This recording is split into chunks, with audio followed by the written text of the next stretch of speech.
देवभूमि उत्तराखंड में कदम कदम पर दिव्यता, प्राकृतिक भव्यता और आध्यात्मिक अनुभूति के दर्शन होते हैं। जिस प्रदेश के पर्वत श्रृंखलाओं पर, कंदराओं में, नदी नालों में, उपवनों में ऋषि मुनियों ने तप किया हो, जिस भूमि को स्वयं देवों अवतारों ने अपने चरणों की रज से पवित्र किया हो, जिस प्रदेश को 4 धामों का घर होने का गौरव प्राप्त हो, वहाँ के किसी भी भाग की यात्रा करने वाला भाग्यशाली ही होता है। आज हम आपको आपके अपने YouTube चैनल डिवोशनल टूरिज्म के माध्यम से उत्तराखंड के 4 धामों में से प्रथम धाम यमुनोत्री धाम की यात्रा पर ले चलते हैं।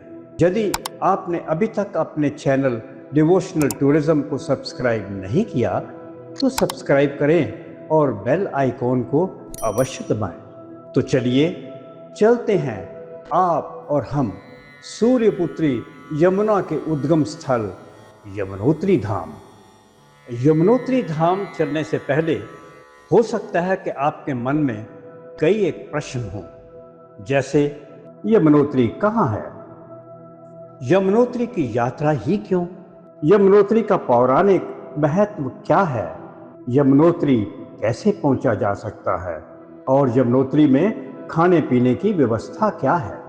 ऐसे कई प्रश्न आपके मन में होंगे। तो चलिए हम आपको आपके हर प्रश्न का जवाब बारी बारी देते चलते हैं। तो शुरू करते हैं यमुनोत्री धाम की यात्रा।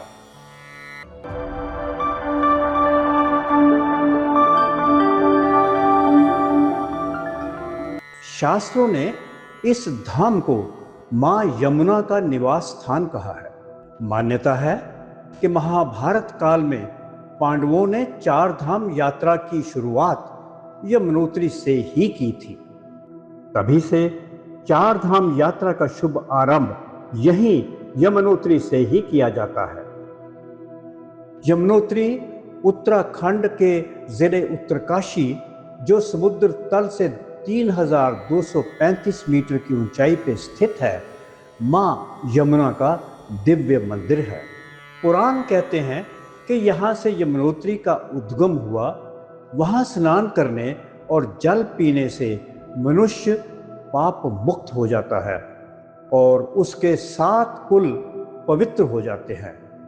यमुनोत्री के मार्ग में इधर उधर गगनचुंबी मनोहारी बर्फीली चोटियों को देखकर सम्मोहित हुए बिना नहीं रहा जाता। यमुना सूर्य तन्या अर्थात सूर्य की पुत्री और यम तथा शनिदेव जी की बहन है।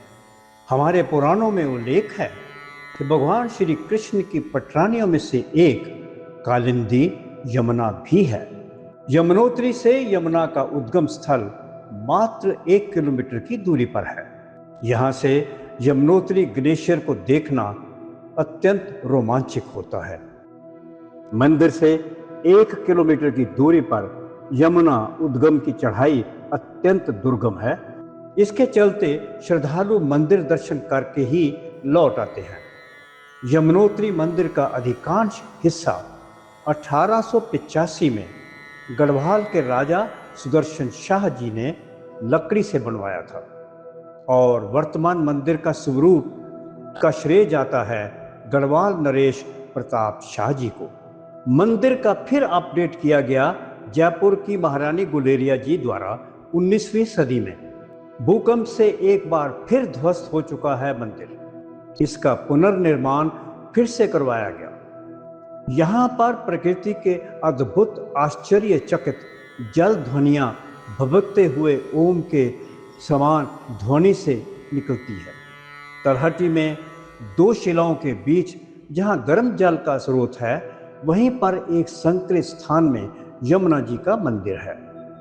मंदिर प्रांगण में एक विशाल स्तंभ है जिसे दिव्य शिला कहा जाता है। यमुनोत्री का वास्तविक स्रोत बर्फ की जमी हुई झील और चंपासन ग्लेशियर है, जो कालिंदी पर्वत पर स्थित है। देवी यमुनोत्री के मंदिर तक की चढ़ाई का मार्ग वास्तव में दुर्गम और रोमांचक करने वाला है। मंदिर से 20 फुट की दूरी पर भूगर्भ से उत्पन्न 90 डिग्री तक गर्म पानी के जल कुंड सूर्य कुंड और आसपास ही ठंडे पानी का कुंड गौरी कुंड उल्लेखनीय है। भक्तजन देवी को प्रसाद रूप में चढ़ाने के लिए कपड़े की पोटली में चावल और आलू सूर्य कुंड में ही पकाते हैं।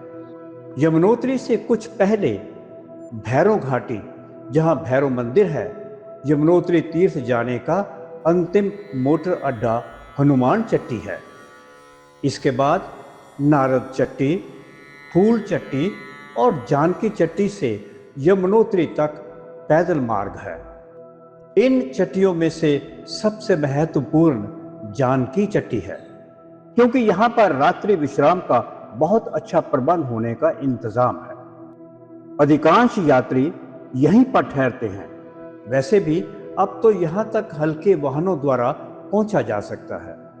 बहुत समय पहले तो हनुमान चट्टी से यमुनोत्री तक का पगडंडी मार्ग बहुत डरावना था, जिसके सुधार के लिए खरसाली से यमुनोत्री तक लगभग 7 किलोमीटर की लंबी सड़क बनाने के लिए दिल्ली के सेठ चांदमल ने महाराजा नरेंद्र शाह को 50,000 रुपये दिए थे।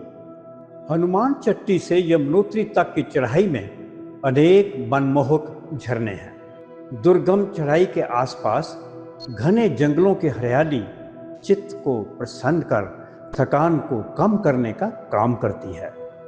यमुनोत्री मंदिर के कपाट अक्षय तृतीया को खोले जाते हैं और यम तृतीया को बंद किए जाते हैं।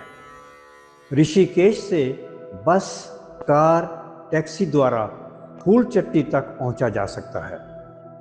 इसके आगे 8 किलोमीटर की चढ़ाई करनी होती है। रेल मार्ग का सबसे नजदीकी स्टेशन है ऋषिकेश, देहरादून।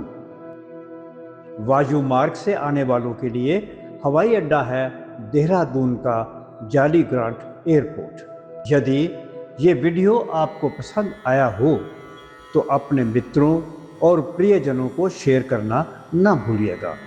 साथ ही कमेंट बॉक्स में जाकर वीडियो पर अपनी राय अवश्य दें, ताकि आगामी वीडियो को आपकी पसंद अनुरूप बनाया जा सके। आशा है हमने आपकी आशा अनुरूप मन में आने वाले सभी प्रश्नों का उत्तर इस वीडियो में दे दिया होगा।